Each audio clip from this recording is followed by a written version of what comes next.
que la muralla china, la construcción militar más grande del planeta, también es el cementerio más grande del mundo, pues unos 10 millones de trabajadores murieron durante la construcción y los enterraron en las inmediaciones.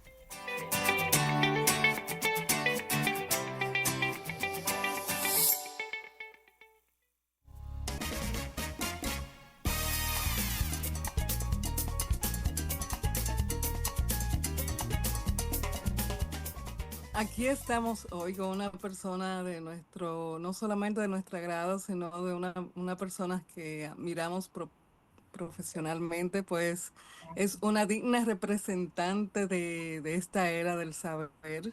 Es la licenciada Olimpia Salazar, quien inicia su vida académica a través de la UNFU, ¿no? Como estudiante de medicina, estudia psicología, se hace clínica, se va a Quebec, en el Canadá, fue vicerrectora académica, bueno, es docente de distintas áreas de la carrera.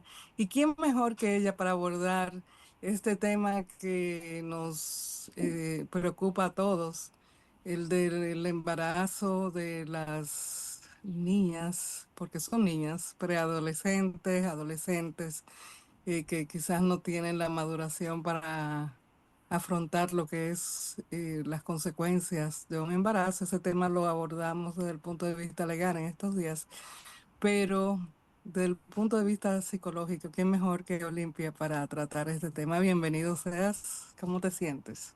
Buenas tardes, muchas gracias por la cordial invitación. Me siento bien, gracias a Dios. Y me Qué agrada. bueno que estás aquí otra vez en hora de té.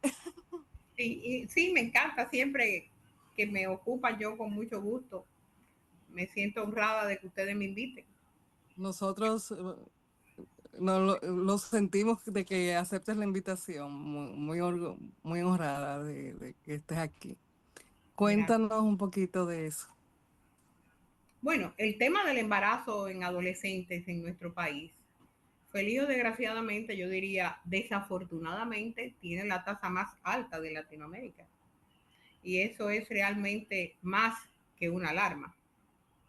Nosotros actualmente tenemos una población, como tú decías, de niñas que realmente es casi un escándalo. Y yo diría que es un escándalo desde el punto de vista de la salud pública y desde el punto de vista social. No solamente por el hecho de que hay niñas con niños en los brazos, sino por la consecuencia que tiene tanto para la madre como para la criatura. Y ha tenido mucho debate. Incluso creo que el famoso código penal tiene el problema de las tres causales. Y no vamos a debatir esto, porque bien señalas que en la semana pasada o recientemente se discutió el caso. Yo creo que nosotros debemos enfocar un poquito más sobre la realidad humana. Y para nosotros tiene varias aristas.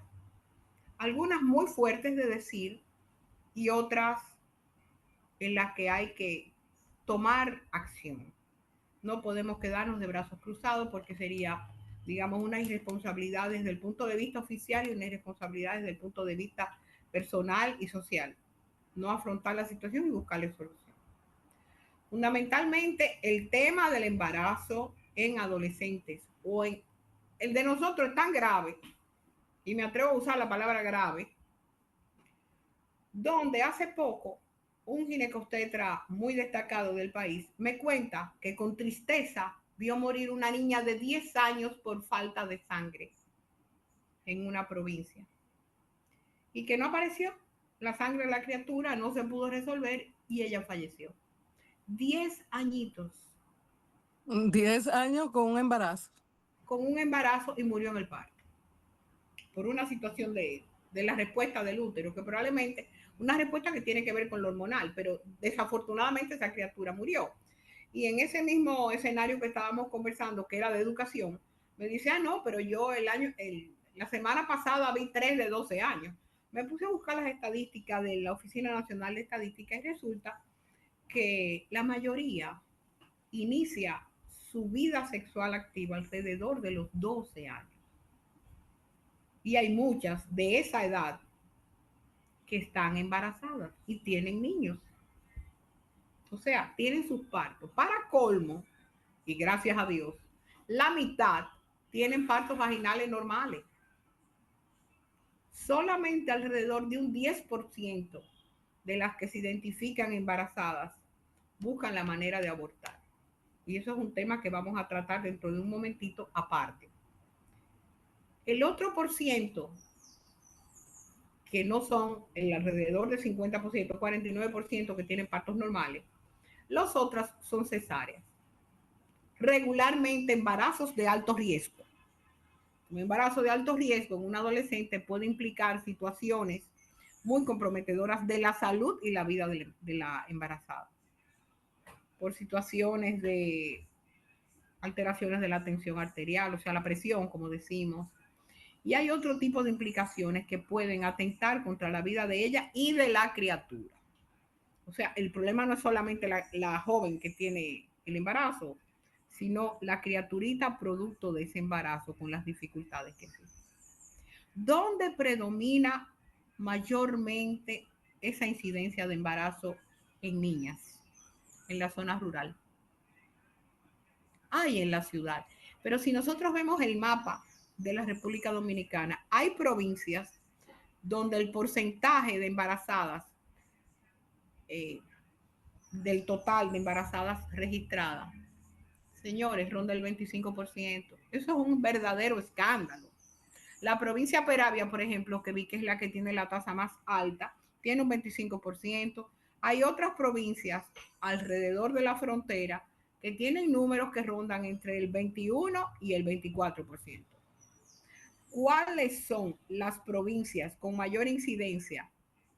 Peravia, San Cristóbal, La Romana, María Trinidad Sánchez y la provincia de Duarte. ¿Por qué la cito? Porque quizás podemos pensar que en el sur profundo, allá en la frontera, por circunstancias varias que vamos a ver, una criatura sea embarazada, digo criatura, porque una criatura de 10, 12 años que está embarazada es una criatura. Es una criatura. Es una criatura. Dicho en otras lenguas, hubiera sido propiamente un child, es una criatura.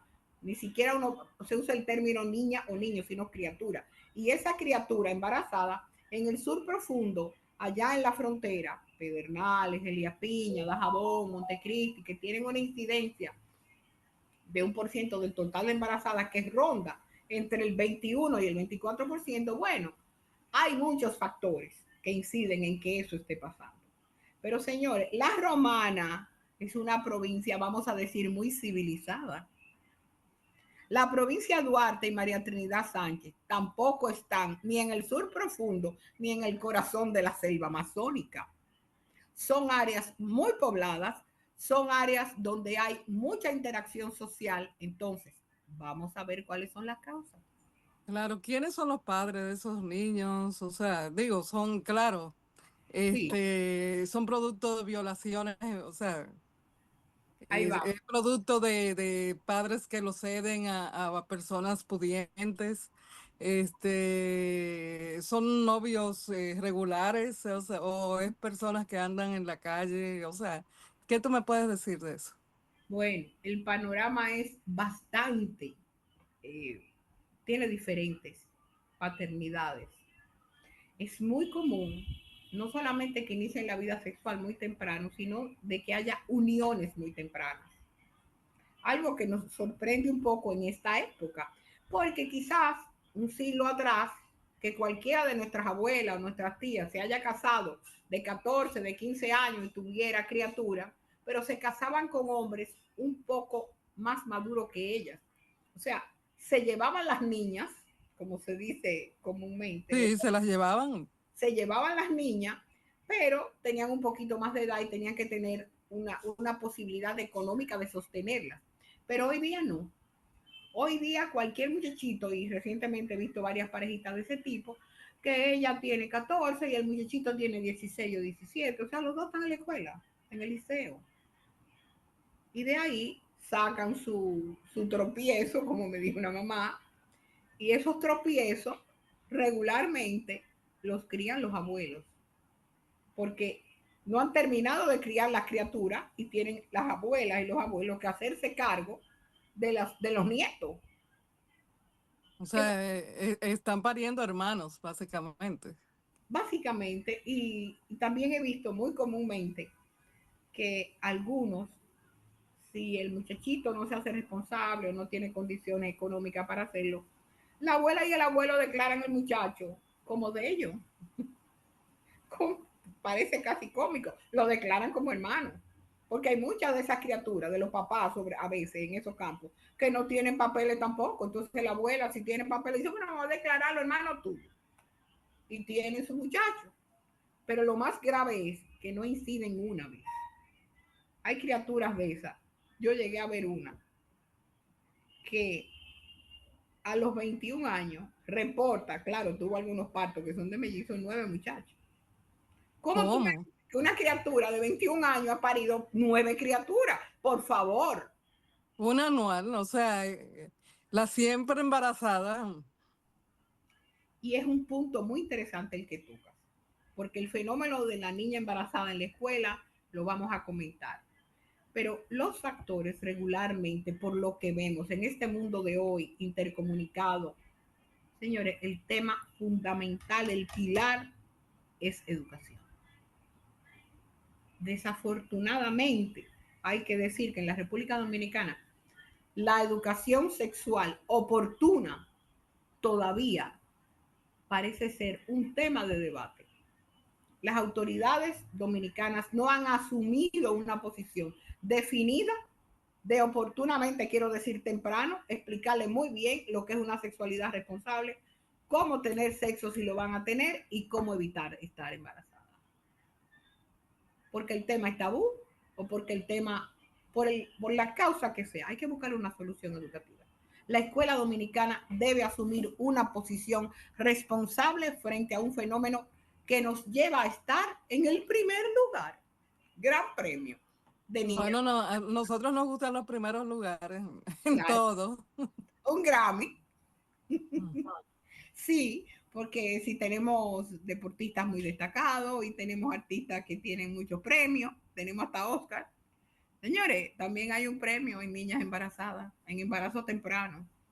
Eso es una respuesta que no puede darse a nivel solamente de la comunidad, digamos, cívica. No son los comunitarios. El gobierno debe tomar parte y concertar a las comunidades para que esa situación sea, si no corregida del todo, por lo menos reorientada de una manera más razonable. ¿Tú sabes qué estrategia ha sido efectiva en otros países ante circunstancias similares? Bueno, la educación sexual oportuna, asumir una sexualidad responsable, porque el tema no es valores, por favor, han predicado muchísimo de valores y el resultado es lo que tenemos, no solamente en embarazos tempranos, sino en otros temas. Entonces, el tema no es enseñar valores con el librito, es enseñar valores con estrategias que lleguen a esa población. Y ya que el problema está dado, lo que hay es que buscarle el remedio. Yo digo que con la famosa prueba de entrada a la universidad le dan la poma y el muchacho que no pasó para entrar a la universidad lo que hay que darle es la pomada. La pomada son los cursos de nivelación, pero en este caso nosotros necesitamos una nivelación instruccional en cómo asumir una sexualidad responsable y evitar los embarazos, que es un tema muy cuesta arriba. Yo recuerdo que hace unos años el Consejo Nacional de Población y Familia, me parece que era, o Profamilia, abrogaba porque eso se hiciera y hubo sectores que se levantaron en contra, no, ¿cómo va a ser? No sé cuánto, todo. Bueno, el problema no es solamente embarazo temprano, el problema de las ITS, infecciones de transmisión sexual en nuestro país, también tiene connotaciones, vamos a decir, llamativas. No las vamos a mencionar aquí, pero es un tema de salud pública. Y lo comprobó el hecho de que en una época lo que era el Consejo Presidencial del SIDA tuvo que tomar acciones, digamos, muy oportunas y directas. Se puede hacer lo mismo con los embarazos. ¿Por qué es peor? Ese 10% de aborto que hay Señor, todos esos abortos son ilegales. Uno ha visto cualquier cosa, desde tomar hierbas, raíces, ese tipo de cosas, hasta criaturas que han perdido sus órganos muy temprano en la vida porque le han perforado un útero, porque ya llegan en una condición que le compromete la vida y ya van a quedar infértiles porque hubo que operarla. Todo eso aquí se ve, pero se habla muy en voz baja. Y quizás uno piensa, bueno, la muchachita del barrio, la muchachita del campo. Señores, yo no creo que el problema sea el barrio o sea el campo. El problema es social y es de la época. Porque quizás tú y yo, que debemos ser contemporáneas, no afrontamos esas circunstancias de vida, pero la presión social de hoy y la presión social de grupo lleva a las criaturas a tener una actividad sexual mucho más temprano que lo que tenían las generaciones, digamos, educadas, vamos a decir, ¿verdad? Las niñas del colegio o las que se educaban en los liceos de las monjas, etcétera, etcétera. Quizás llegaban mucho más tarde por un tema de formación humana, de educación, pero hoy día no. Pero es que no se le está ofreciendo la educación que se ofrecía de alguna manera antigua. Efectivamente. Yo recuerdo que antes amenazaban a uno, digo, a mí me llegaron a amenazar, como, te voy a mandar interna si te sigue portando mal, Oh, porque yo era muy, muy traviesa, ¿verdad? sí.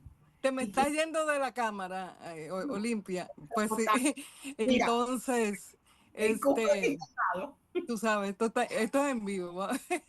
Pero la educación juega un papel muy, muy importante, pero no necesariamente esos chiquillos están escuchando, porque yo he visto, he oído abuelas que inclusive le temen a, a la falta de, o sea, bueno, en particular hubo una abuelita que me dijo, yo no sé qué hacer, llegó a mí diciéndome, yo no sé qué hacer con esa niña, ella se va y se va para la calle, y no hay, y su mamá se fue a los Estados Unidos, me la dejó y yo no la puedo controlar y ella anda tomando, o sea, en una vida sexual muy promiscua.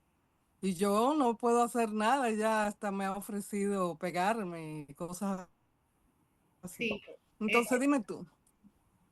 Bueno, el tema es, como tú dices, es educación, pero el problema de educación no es solamente, y no vamos a decir que sea la escuela la culpable únicamente, o el gobierno, las autoridades gubernamentales, en la manera en que administran la educación, señores. El gran problema es la descomposición familiar. Nos parece a nosotras como psicóloga, me gustaría escuchar tus consideraciones, que la descomposición familiar es el peor consejero que puede haber. Esa niña que tú ejemplarizas está criada por una abuela, otra la cría una tía, otra la cría el papá, otras se crían solas. Sí, son huérfanos de padres vivos porque se van y lo dejan y no pasa nada. No pasa nada. Entonces, Pero hay veces que es mejor para los padres que tienen. También yo he dicho, bueno, yo no sé qué es peor, si que se críen con esos padres que tienen, que no le pueden proporcionar una educación porque no la tienen, no, a, a que se críen, qué sé yo, silvestre. O sea, hay veces que no se sabe qué es mejor. Yo creo que estamos siendo un poquito pesimistas, pero es que más que pesimistas es realistas. yo creo que sí. Y en ese realismo es que yo te digo que creo que se puede hacer mucho todavía, pero hay que tomar medidas para frenar esa situación. Frenarla porque yo recuerdo haber leído que en otras décadas atrás, en países desarrollados, ese fenómeno se dio. Y el tema casi siempre era dar las criaturas en adopción, pero aquí, ¿quién los da en adopción? Sí he visto que los venden, eso sí, tranquilamente te lo digo. Aquí hay poblaciones donde los niños, cuando ven que llega un extranjero, dicen, ay, escóndete que ya fulanito lo vendí. O sea, vende las criaturas como si fueran cualquier mercancía, penosamente. Entonces, esas muchachitas que salen embarazadas, pues algunas a lo mejor encuentran en eso una salida. Hay todo tipo de fenómenos, pero fundamentalmente el hecho es evitar el embarazo. Y quiero hacer un comentario respecto a cómo la escuela la escuela dominicana pública tomaba o toma el hecho de la niña embarazada? Bueno, yo diría que lejos de evitarlo, lo motiva. ¿Cómo así? Bueno, como no se puede, yo soy muy expresiva hablando, tú lo sabes. Resulta Sí. que la niña que está embarazada, en lugar de la escuela, ¿verdad? Sí, la tiene que estar ahí en el curso, perfecto. Pero entonces le dan todas las atenciones a la niña. Pero y las otras que no están embarazadas no tienen esa atención. Entonces ella va a decir, pues yo también voy a salir embarazada para que me traten así. Ah, Porque, sí. ay, muchacha, yo vi eso y lo vi con otro educador y le dije, doña, pero el tema es que ahora todas van a querer andar con una barriguita. Porque si la directora la tiene en un puesto particular y es tratada de manera especial, pues aquí en este curso va a haber una epidemia. Lo vi así, respetuosamente. Que el tema sí orientarla a ser una buena madre, esto, lo otro, cómo vas a criar tu criatura, pero la que no está embarazada dice, bueno, por si ella cogió ese protagonismo, déjame yo engancharme. Claro. Sinceramente lo vi así, dicho en términos muy llanos. Entonces, esas criaturas que tienen otra criatura en brazos, sobre todo en las zonas rurales, cuando hemos tenido la oportunidad de comentar con madres y con abuelas, ay, pero la niña, ay, tiene 13 años y ya va a tener una criatura, ay, pero yo me casé a los 12 y tuve a fulanita a los 13, a los 14, o sea, en Y no muchas pasó veces, nada. no, hubo una que a mí me encaró, conocí a mi abuela y me dijo, tu abuela a los 15 tenía tu tía fulana, me tapó la boca, porque es verdad, y no era en la zona rural, o sea, el hecho de que tuviera a los 15 años una muchacha que salió totalmente normal y fue una madre maravillosa de familia, dice, pero es que los muchachos de ahora no son como eran los de antes, antes asumían su maternidad y su responsabilidad, pero esta lo que quiere darme la hice para la discoteca. Eh, yo tengo varias historias muy difíciles de creer en esta época y vienen de los famosos prepara. Ustedes saben lo que es prepara, ¿verdad? El que no terminó el bachillerato a tiempo, entonces están rezagados y los tienen ese programa especial. Bueno, el prepara, en muchas muchachas que son más tranquilas, van al prepara y traen 2 diplomas. El Ay, Dios diploma mío. se prepara, sí, sí. Yo tuve un par aquí de muchacha hija de la doméstica que, ay, bueno, mándala al prepara y del prepara trajeron 2 diplomas. Sí, relajo, así, plenamente. Y nosotras, pero tú vas a tener tu criatura. Bueno, se apoyó que la canastilla, que la cunita, que la cesárea, que comprar la sangre de la cesárea, todo eso. Pero ¿cuántas tienen esa oportunidad? ¿Cuántas otras no se morirán o terminarán muy mal porque no tienen la atención a tiempo? Porque ya cuando lo dicen, a veces el embarazo tiene problemas y son más difíciles de manejar. Y ahí está el tema de las causales. Una madre que casi seguro va a comprometer su vida, hay que ponderar muy bien, porque los abortos criminales en nuestro país es un cuento decir que no lo hay. Bueno, ahí hay como muchas razones soterradas Muchas. que yo creo que en el fondo no se interesa que no, hay gente que no le interesa que se termine. No, porque incluso con el tema de los abortos, digamos, profesionales, ¿perdón? Mm, ¿Que de sí, qué me... concluyamos que ya nos están Bueno, avisando pausa. qué bueno. Pausa. Pues ya Pausa acabamos. no, despedida, de muy Bueno, despedida, Olivia.